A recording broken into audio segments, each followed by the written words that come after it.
2 Timóteo 3, de 1 a 9.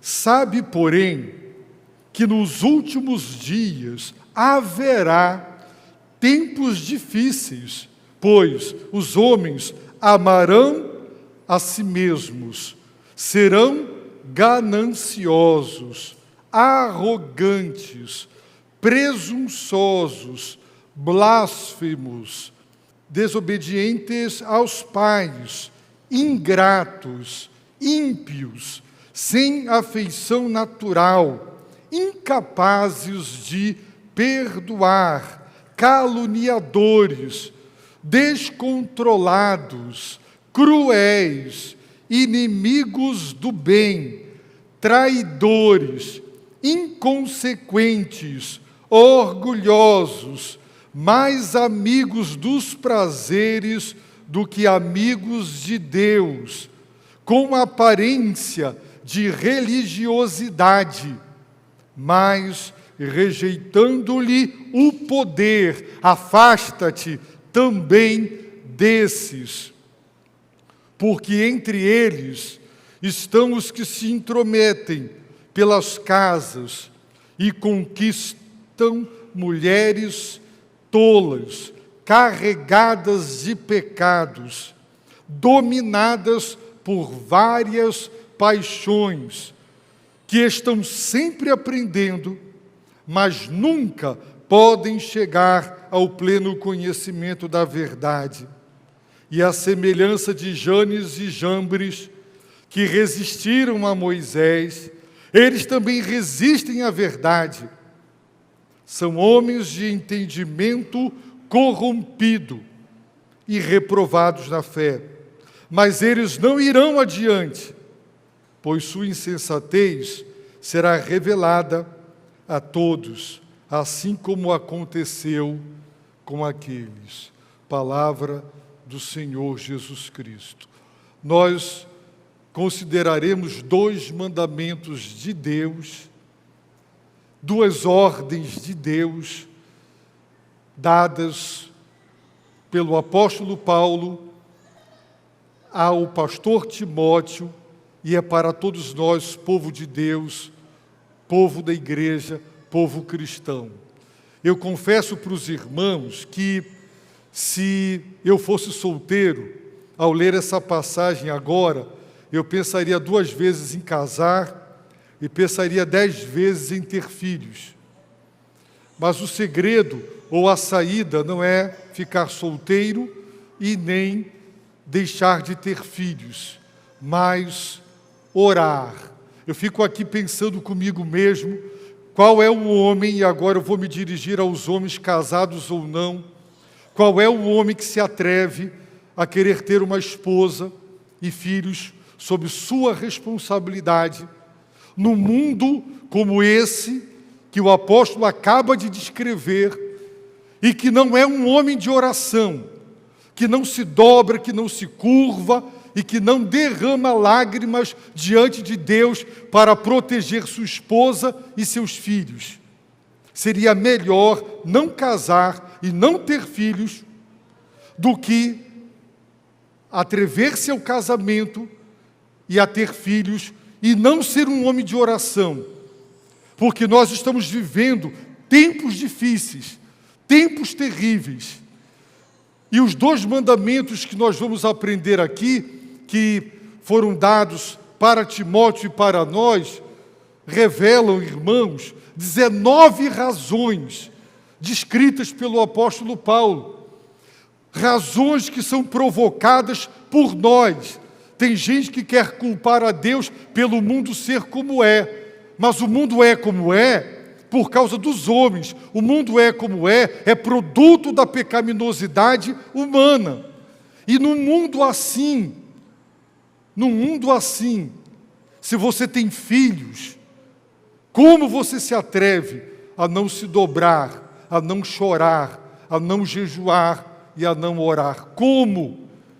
Como? É um absurdo, é inimaginável, é impensável um homem cristão, um marido cristão, que não ora pela sua família. Queridos irmãos, vejamos, o primeiro mandamento está no versículo 1. Sabe, o segundo mandamento está no final do versículo 5. Afasta-te também desses. O primeiro mandamento, sabe, reconhece o quê? O modo é imperativo, é um mandamento, é uma ordem. Está no tempo presente, e eu tenho explicado aos irmãos que na língua grega o tempo presente equivale ao gerúndio da nossa língua. Portanto, o apóstolo está dizendo, sabe e não pare de saber. Reconheça e não pare de reconhecer, ininterruptamente. Sabe. Um grande teólogo, Karl Barth, ele dizia que o povo de Deus deveria ter na mão direita a Bíblia Sagrada e na mão esquerda o jornal diário. Porque ele tem que ter a revelação e ele tem que conhecer a realidade que o jornal vai lhe mostrar, para que ele seja capaz de ler, compreender, interpretar e aplicar a verdade à realidade. E o apóstolo Paulo vai dizer, Timóteo, sabe. Você precisa saber, você precisa conhecer a realidade. Você não pode ser um alienígena, desconectado com a realidade. Esse movimento, monasticismo, de fugir da realidade, de fugir da sociedade, não é o que Deus quer. Nós vivemos no meio de um mundo corrompido, e a corrupção adentrou os nossos arraiais, o nosso meio, e os irmãos ficarão estarrecidos sobre a religiosidade divorciada de ética e de moral. Como alguém pode ser religioso e ao mesmo tempo imoral, corrupto? Como uma pessoa pode professar Cristo como Senhor e Salvador e simultaneamente ter padrões éticos e morais piores do que o do mundo, caído e corrompido no lamaçal do pecado? Mas há pessoas religiosas, profundamente religiosas, mas que têm valores e princípios que não são os revelados por Deus. E o apóstolo Paulo está dizendo, Timóteo, sabe, é uma ordem, reconhece, percebe, entende, conhece a realidade na qual você está inserido.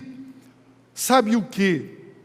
Nos últimos dias haverá tempos difíceis, tempos perigosos, tempos ameaçadores.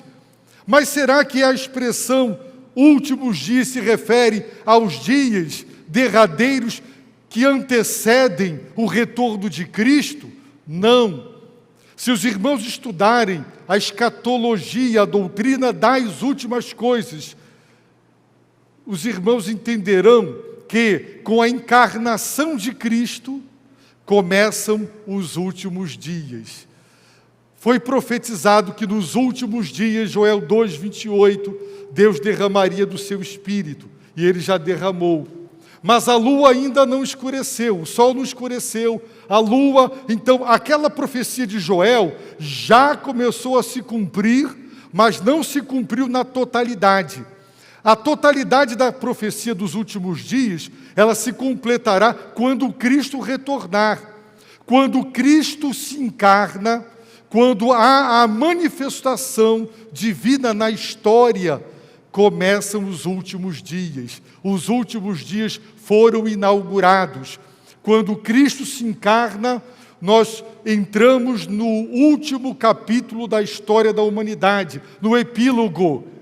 Você já teve o prazer de ler um livro e de entrar no último capítulo, mas esse último capítulo pode ter 50 páginas.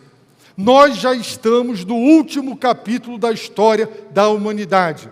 Nós já estamos no epílogo. Nós já estamos vivendo nos últimos dias. Agora, se nós estamos nas primeiras páginas da conclusão, do epílogo, do último capítulo, se estamos na metade deste epílogo, desta conclusão, ou já nas últimas páginas, da conclusão, nós não sabemos, mas nós estamos vivendo nos últimos dias. Portanto, o que Paulo está descrevendo com verbos do futuro, porque trata-se de uma profecia, é para dar a dimensão profética do que ele está dizendo, sabendo que, de acordo com as profecias do Senhor Jesus Cristo, este quadro, que será normal, natural nos últimos tempos, ele se agravará naqueles momentos derradeiros que antecederão o retorno de Cristo com poder e grande glória. Quando Jesus disse que a iniquidade se multiplicará e o amor esfriará. Esfriará por quê? Pelas razões que ele nos apresentou aqui. Então, por que o apóstolo Paulo exorta Timóteo? Sabe, porque os homens, não é?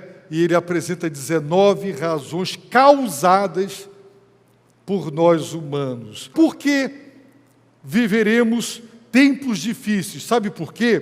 Primeira razão, pois os homens amarão a si mesmos. Filéu, em grego, é amar. Eles amarão a si mesmos, serão amantes de si mesmos. Nós somos ordenados para amar a Deus sobre todas as coisas, ao próximo como a nós mesmos. Não é errado ter amor próprio, autoestima, não é? É bom, mas a característica dos homens dos últimos dias é que eles amarão a si mesmos. E esse amor que terão por si mesmos farão com que eles se amem acima de Deus e acima do próximo. Eu fiquei impressionado, já disse isso algumas vezes, quando no primeiro ano do seminário nós fomos aprender hebraico. E então me deram uma Bíblia em hebraico. E eu descobri que a gente não abre a Bíblia assim, mas é o contrário, é de trás para frente. E eu aprendi também que no hebraico não se conjuga eu, tu, ele. No hebraico é ele, tu, eu. Se é de propósito, eu não sei. Mas essa deveria ser a ordem natural das coisas. Ele, o próximo e, em terceiro lugar, eu. A razão para o mundo ser como é, os conflitos conjugais, os conflitos familiares, os conflitos da igreja, se dá justamente, pois os homens amarão a si mesmos. Segundo lugar, eles serão gananciosos. Traduz uma palavra grega que começa com file, de filéu, de amor, mas é amor ao dinheiro. Literalmente, amor ao dinheiro. Filarguros, amantes do dinheiro. Eles amarão o dinheiro. E os irmãos sabem que por dinheiro o ser humano mata, o ser humano corrompe. Ele quer conquistar o poder para roubar, para enriquecer. Não importa se o dinheiro que vai ser desviado é dinheiro da saúde e vai gerar morte, se eu vou enriquecer, se eu vou viajar, se eu terei do bom e do melhor, que as pessoas morram, isso pouco importa, porque elas amam a si mesmas. E elas amam o dinheiro. E em 1 Timóteo 6,10 diz que a raiz de todos os males é o dinheiro. O amor ao dinheiro. Há pessoas que dizem, eu sou trabalhador. São pessoas que amam tanto o dinheiro que não conseguem parar de trabalhar porque querem ganhar mais, cada vez mais, porque são pessoas gananciosas que não se contentam nunca. E se tiver que roubar, corromper para ter maiores lucros, terão. Porque quem ama o dinheiro acredita que os fins justificam os meios. Quem ama o dinheiro não tem escrúpulos para obtê-lo, por corrupção, seja pelos meios que forem. Então, duas palavras que começam com amor: amor a si e amor ao dinheiro. Em terceiro lugar, viveremos tempos difíceis porque os homens serão arrogantes.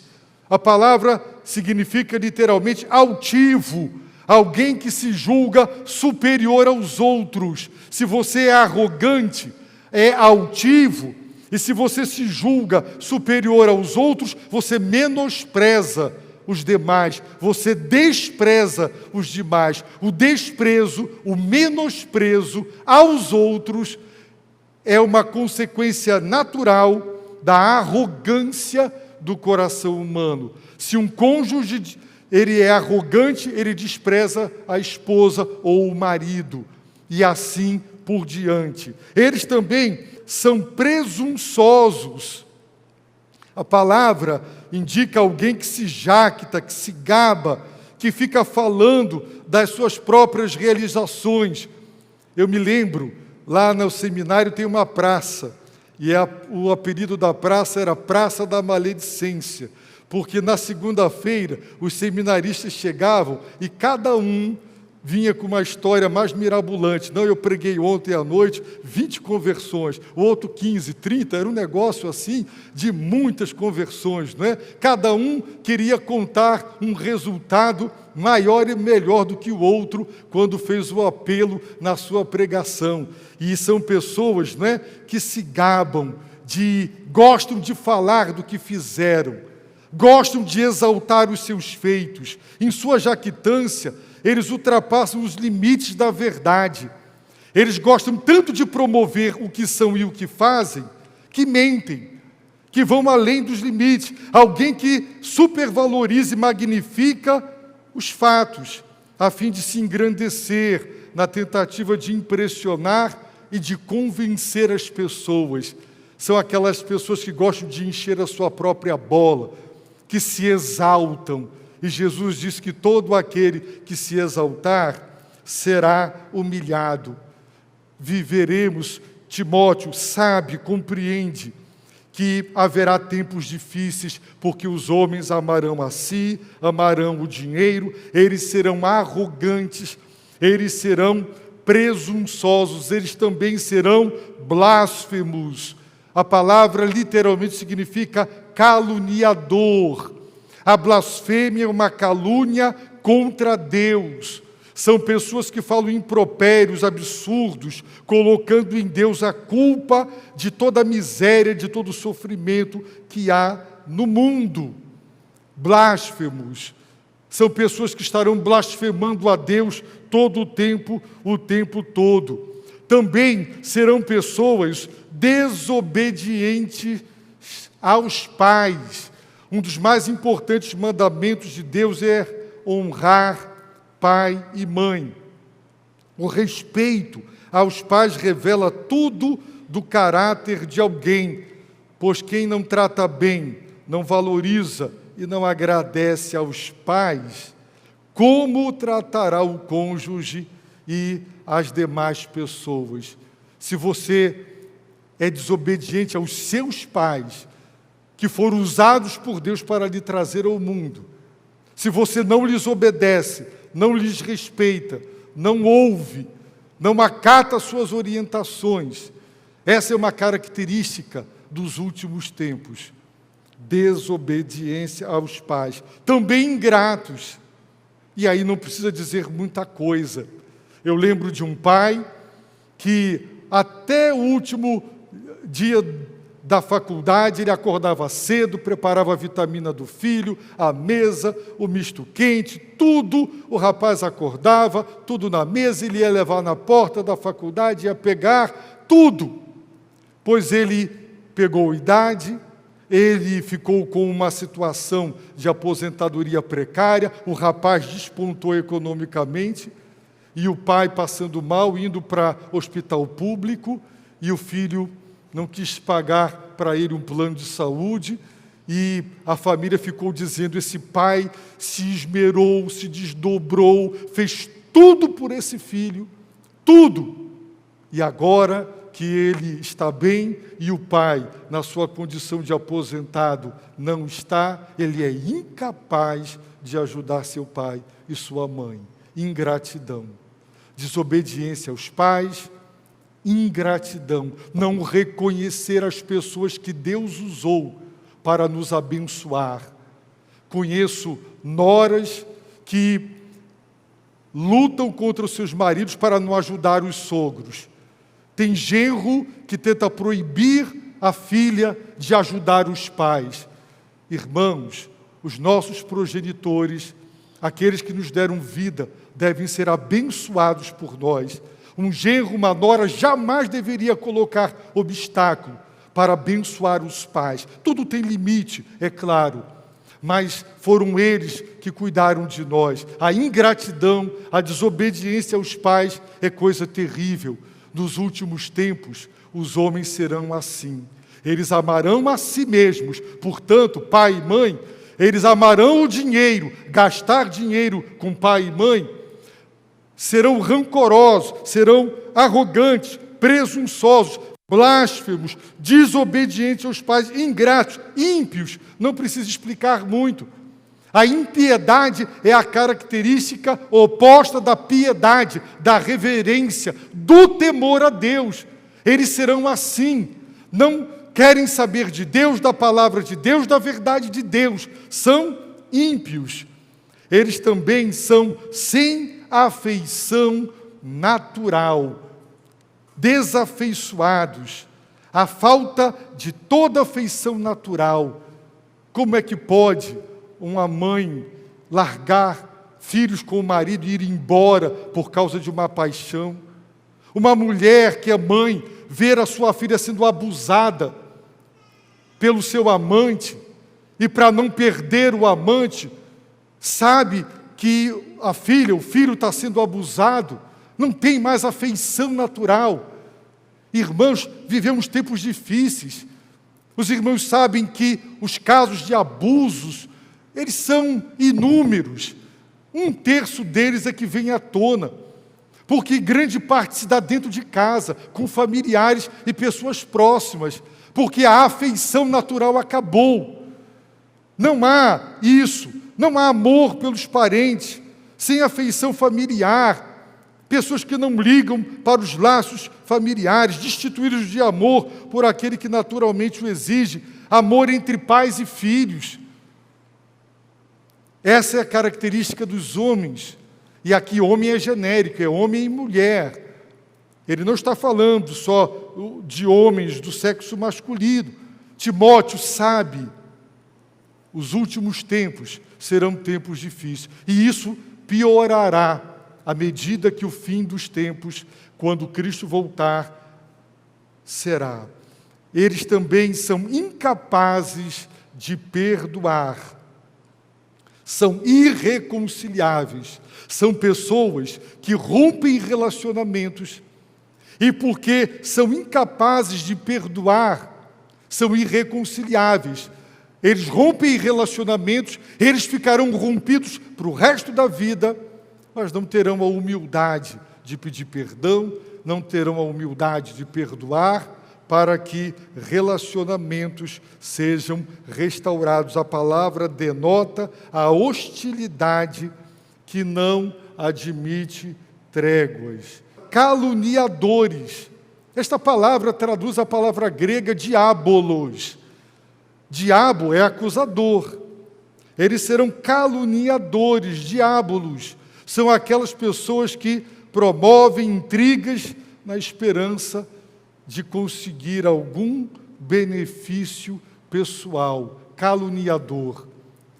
Se você quer prejudicar alguém, você vai denigrir a imagem daquela pessoa perante as outras com calúnia, com mentiras, caluniadoras. Também serão pessoas, irmãos, descontroladas, sem poder, sem autocontrole, sem continência, tanto em relação à língua, quanto em relação aos desejos, aos apetites e tudo mais. É uma característica desta era, descontrolados. É por isso que os vícios, vivemos numa sociedade viciada. Os vícios sempre estiveram ali.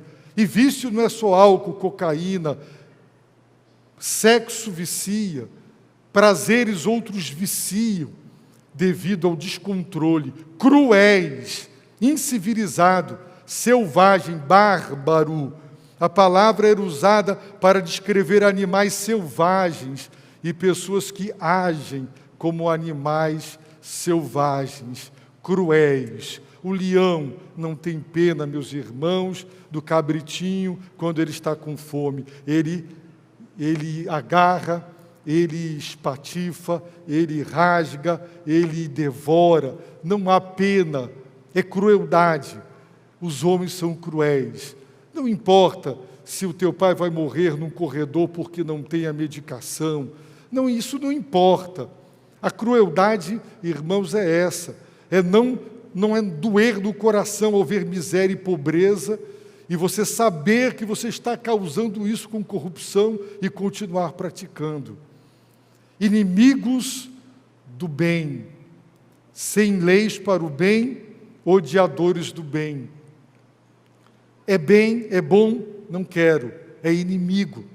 Detesta as coisas que são para o bem. Traidores, outra palavra usada para pessoas que traíam seus pais, era usada no grego da época para pessoas também que faltavam como um juramento, era usada para pessoas que abandonavam outras em perigo, há pessoas que rompem pactos, alianças. O casamento é um pacto, é uma aliança. Traidores, porque o coração é infiel. Nada dói mais do que você ter um amigo íntimo e descobrir que esta pessoa te trai, falando mal de você, ou te prejudicando, e você não sabe.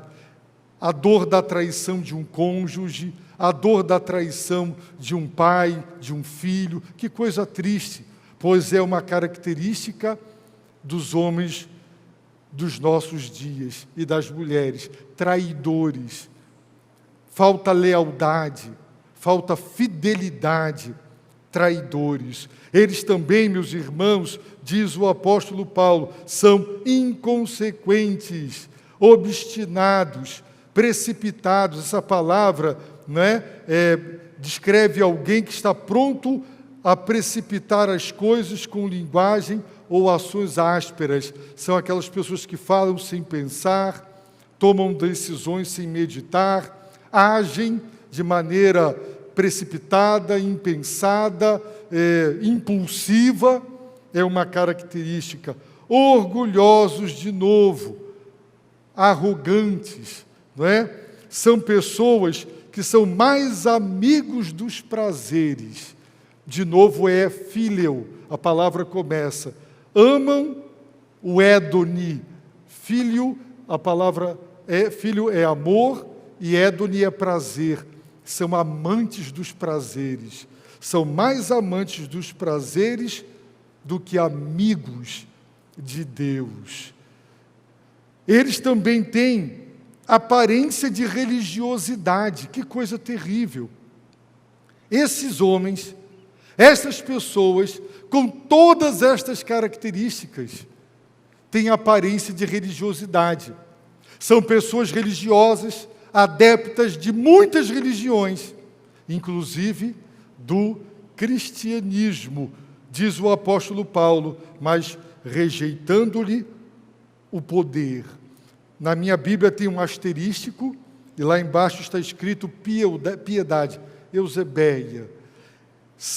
Tem a aparência de piedade, é aquela pessoa que tem o linguajar evangeliquez, ou glória, ou bênção, unção, fogo, poder, aquele linguajar que quem ouve diz assim, é piedoso, é fervoroso, ele já adquiriu o linguajar, o trejeito, o modo do crente de falar, e quem olha para essa pessoa quando está louvando, quando essa pessoa está falando, você diz, ali vai uma pessoa piedosa, temente a Deus. Mas o apóstolo Paulo diz que a aparência, a palavra no grego indica apenas o que é externo, a forma, não tem conteúdo, não tem consistência. A piedade que é demonstrada é de fachada. É o que Jesus denunciou no Sermão do Monte. Aqueles que jejuavam e ficavam amarelados, moribundos, para as pessoas olharem e dizerem, olha, já está 48 horas sem comer, que homem espiritual.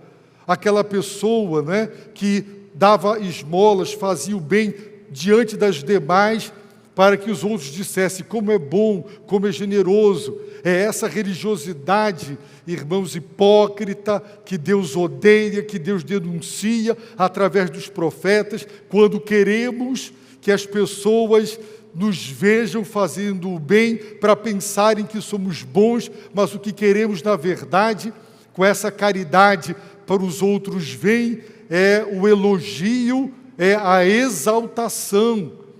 Então, é uma aparência de piedade, mas rejeitando-lhe o poder. Na primeira carta de Paulo a Timóteo, ele fala: exercita-te pessoalmente na piedade. Ela tem muita utilidade, ser piedoso, reverente, temente, uma pessoa que tem devoção para com Deus. Portanto, ora, portanto, louva, portanto, tem uma vida cristã, mas rejeitando-lhe o poder. A piedade tem poder. Quando você vê uma pessoa piedosa, você sente vontade de pedir a ela para orar. Quando você vê alguém cuja aparência não é piedosa, você não pede oração. Mas quando você vê aquela irmã, aquele irmão piedoso, você diz: aqui está alguém a quem Deus ouve, porque é piedoso, e você tem vontade de procurar aquela pessoa e pedir: ore por mim, e abrir o coração pedindo oração. Essas pessoas tinham só a aparência da consagração, da piedade e do fervor, mas rejeitando-lhe o poder da piedade. Então, vem a segunda ordem. Qual é? Afasta-te também desses. Afasta-te. Os exegetas dizem que a palavra indica fugir com horror. Se você der de cara com uma cobra venenosa, você se afasta com horror. Quando você vê um grande perigo, é algo que gera em você uma repulsa, um afastamento horrorizado. Afasta-te, porque esses estão dentro da igreja. É o que o apóstolo disse: quando eu vos escrevi para que não vos associasses aos imorais, eu não estava me referindo aos deste mundo. Caso contrário, vocês tinham que sair do mundo. Eu estou me referindo àquele que, dizendo-se irmão, ele se apresenta como irmão, como uma pessoa crente, como filho de Deus, como filha de Deus, e não é. Eu já vi muita gente se desviar dentro da igreja, foi desviado por membros da igreja, que exerceram mais influências uns sobre os outros e acabaram longe de Deus e longe da obra de Deus. Então, o apóstolo Paulo diz: afasta-te também desses. Por quê? Porque entre eles, e aí ele não está dizendo que são todos, estão os que se intrometem pelas casas. A palavra intrometem significa literalmente entrar de uma maneira insidiosa, de uma maneira sagaz e sutil. Provavelmente, quando os homens estavam trabalhando, os maridos, esses homens que estavam nas igrejas, iam de casa em casa para pregar, e o que eles faziam? Conquistavam mulheres tolas. A palavra mulheres tolas traduz a palavra mulher no diminutivo, mulherzinha. Paulo está usando o diminutivo com conotação pejorativa, para dizer que esse tipo de mulher que está na sua casa e que é visitada por um pregador que se intromete de uma maneira insidiosa, e hoje a realidade é diferente. Hoje a mulher não está somente no lar e o marido trabalhando. Hoje a mulher também está no mercado de trabalho, é o colega de trabalho, é aquele que está lá, né, com quem a gente convive. E Paulo chama de mulheres tolas. São mulherzinhas, carregadas de pecados, sobrecarregadas, elas têm um fardo. São mulheres que provavelmente nunca conheceram a Cristo e lançaram essa carga de pecados sobre a cruz para serem novas criaturas, não é? mulheres dominadas por várias paixões, mulheres dominadas por paixões pecaminosas e sobrecarregadas de pecados, são presas fáceis para os falsos crentes, os falsos pregadores, os falsos mestres. São facilmente conquistadas. A palavra conquistar é um termo militar, que literalmente significa tomar pela força, escravizar, possuir, dominar.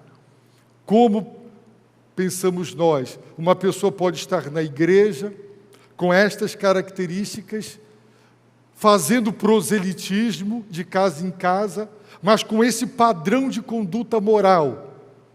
É a religião divorciada da ética, é a fé sem obras, é o amor a si mesmo e não o amor a Deus.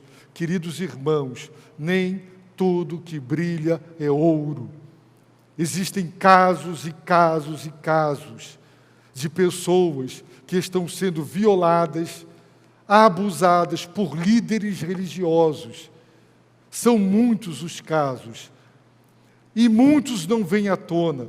Recentemente, um grande líder, um expoente mundial na área de apologética. Eu mesmo tenho livros, muitos livros dele, e ouvi diversas mensagens dele no YouTube, considerado um ícone no mundo evangélico da ortodoxia e um grande apologeta. Morreu e veio à tona o que se abafou durante muitos anos, que ele era um abusador. Ele criou uma instituição cristã, onde trabalhavam mulheres, e ele era tão prestigiado, esse pastor, que quando elas denunciavam os abusos, e alguns foi estupro, ninguém acreditava nelas.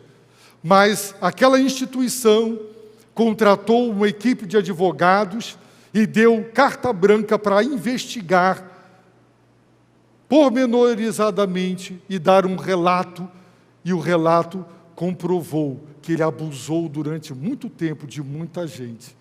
Foi um escândalo, a família ficou arrasada, os irmãos podem imaginar. Aquela instituição ficou arrasada, mas ele era um abusador de mulheres, dentro de uma instituição cristã que promovia a obra de Deus. Como isso pode ser possível? Mas é possível, portanto, nenhuma irmã seja ingênua. Nenhuma irmã seja ingênua. Pode ser pastor, pode ser o que for. Um pastor de caráter não toca em mulher, não fica com gracejos, não fica com brincadeiras, não fica com liberdades. Isso é muito importante, porque muitas vezes nós amamos os pastores, confiamos tanto, e às vezes não são pessoas dignas de serem confiadas. Portanto, sejamos sóbrios, como a palavra de Deus diz, vigiar e orar, porque tem lobo vestido de cordeiro, ok? Pelo fruto se conhece a árvore. Então, estejamos muito atentos às condutas. Pois bem, estas mulherzinhas tolas, carregadas de pecados, dominadas por várias paixões e que são conquistadas por estes falsos cristãos, elas estão sempre aprendendo. A palavra indica pessoas que querem ouvir novidades. Não é que estão sempre aprendendo a palavra, o que as chama a atenção são as novidades, as profecias, as coisas novas, uma nova doutrina, uma nova pregadora, um novo pregador, uma nova ideia. Pessoas atraídas por coisas novas, inéditas. Parece que as coisas conservadoras, não é? Já cansou, quer ouvir uma interpretação nova disso aqui. Elas estão sempre aprendendo, mas nunca podem chegar ao pleno conhecimento da verdade, porque não buscam a verdade, buscam coisas novas, têm comichão nos ouvidos para ouvir novidades. Por isso, são presas fáceis para os instrumentos do maligno. Muito cuidado, a verdade de Deus está aqui. E a semelhança, e agora ele volta, ele sai das mulherzinhas e ele volta para a totalidade das pessoas. E a semelhança de Janes e Jambres. Estes dois nomes não estão na Bíblia, mas na tradição judaica, Janes e Jambres eram os dois magos principais de Faraó. Quando Moisés e Arão compareceram perante Faraó para fazer os sinais, os milagres, as pragas, então Faraó, os irmãos lembram do texto, convocou os seus magos e até um certo ponto eles conseguiram reproduzir com suas artes mágicas, portanto, por poder espiritual satânico, alguns milagres. Até que chegou um limite e eles disseram, isso é dedo de Deus. Daqui para frente não dá mais, ninguém acompanha Deus. Ok? Então, Janes e Jambres, eles resistiram a Moisés. E eles também resistem à verdade. São pessoas que estão na igreja, pregando na igreja, mas resistem à verdade. Resistem a Paulo e a Timóteo, como Janes e Jambres resistiram a Moisés. E porque resistem à verdade, são homens de entendimento corrompido e reprovados na fé. Aqui, fé não é o ato de crer, mas é aquilo no que você crê, é o conteúdo da fé. Quando Paulo diz para que nós defendamos a fé, ele está se referindo ao corpo de doutrinas, ao conteúdo daquilo que acreditamos.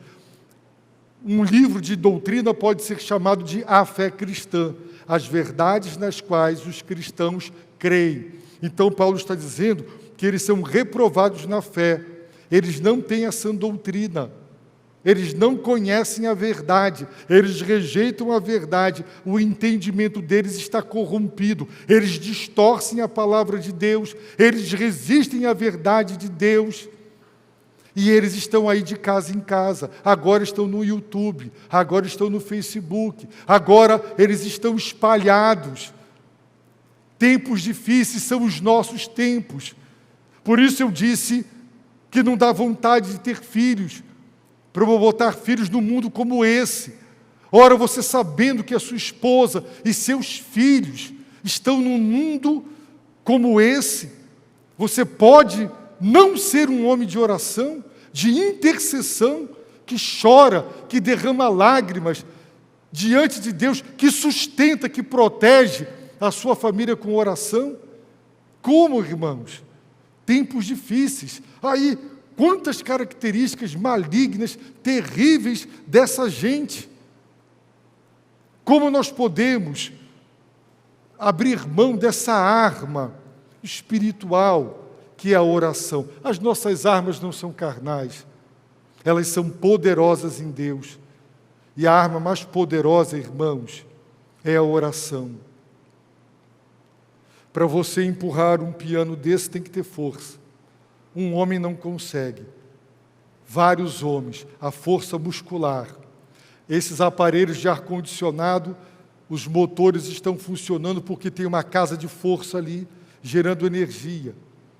Mas quando você enfrenta o mal e o mundo maligno, só tem uma força, não é a elétrica, não é a muscular, não é a atômica, só tem uma força capaz de enfrentar, confrontar e vencer, é a força espiritual. Por isso Jesus disse, essa casta, esses demônios aqui, só saem à força de oração. Jesus lhes deu poder e autoridade para expulsar os demônios. Mas Jesus sobe ao monte da transfiguração. Um pai aflito traz o seu filho endemoniado. Lá estão os discípulos, 9, porque Jesus subiu com 3 para o monte da transfiguração. E ele disse, eu trouxe, eles não puderam. E depois eles disseram, Senhor, por que não podemos? Se o Senhor nos deu poder para expulsar, porque, irmãos, essa casta só sai à força de oração, a força da oração. Só a oração tem força para vencer isso aqui. Por isso o Evangelho é o poder de Deus para a salvação. A salvação depende de poder. Quem é que muda um homem que ama o dinheiro, que ama a si mesmo, que é presunçoso, arrogante, blasfemo, desobediente aos pais, ingratos, ímpio, que não tem afeição natural, que é incapaz de perdoar, que é caluniador, que é descontrolado, que é cruel, que é inimigo do bem, que é traidor, inconsequente, orgulhoso, que ama os prazeres. Irmãos, quem pode mudar um homem assim? Uma pessoa assim, uma mulher assim? O Evangelho é a única esperança. Ele é o poder de Deus para a salvação. Salvação depende de poder, do poder de Deus. Não tem outro poder. Por isso não podemos pregar outra palavra senão a palavra de Deus, o Evangelho. E tem que ser no poder do Espírito do Senhor. Por isso temos que ser pessoas de oração. Tem que entender que o poder, o revestimento de poder é produto de oração. Se você não ora, você não tem acesso à força capaz de mudar isso, de proteger tua família, de todas essas ideologias malignas. Há uma campanha contra a família, há uma campanha que exalta o homossexualismo, que exalta casamento homossexual, ideologia de gênero, que quer enfiar a goela abaixo da juventude, que isso é normal, que isso está certo. Que, irmãos, há uma campanha anti-Deus, anti-família, e os irmãos da igreja têm que acordar para entender o que está acontecendo no mundo. No Ocidente, em países tradicionalmente cristãos, há campanhas agora das instituições, dos poderes contra a fé. Não vai demorar muito. As liberdades religiosas vão ser caçadas. Nós estamos caminhando cada vez mais para o fim dos tempos. Tempos difíceis que piorarão, e os seus filhos vão crescer numa sociedade corrompida como essa, e vão ter líderes religiosos corrompidos como esses. E você acha que domingo pode ir para banho? Você acha que domingo pode ficar dormindo com preguiça e não vem adorar? E não se integra na vida da igreja, não traz a família para se integrar na igreja? Você quer seus filhos com amizades todas de pessoas não crentes? Não, irmãos. Além de ser mandamento bíblico guardar o dia do Senhor, além de ser um prazer adorar e de ser um meio de fortalecimento, é para proteção. Agora, muita gente abre mão do culto, da palavra, e depois os filhos desviam, e aí é como diz, o leite derramou. Mas ainda há tempo para orar. Nunca é tarde para mudar. Nunca é tarde para consagrar a vida, priorizar Deus. Priorizem Deus. Sabe, Timóteo, que nós estamos vivendo tempos difíceis, perigosos, ameaçadores, pois os homens são assim. E eu pergunto para os irmãos, se os irmãos não soubessem que eu li um texto bíblico, os irmãos não diriam que eu estaria lendo um texto de alguém que escreveu hoje e que está descrevendo a nossa sociedade? Com certeza. Só que isso tende a piorar. Eles não irão adiante, pois sua insensatez será revelada a todos, assim como aconteceu com aqueles. Queridos irmãos, afasta-te destes, afasta-te com horror. Não quer seguir a Deus, está corrompendo o que é de Deus, afasta-te, afasta-te.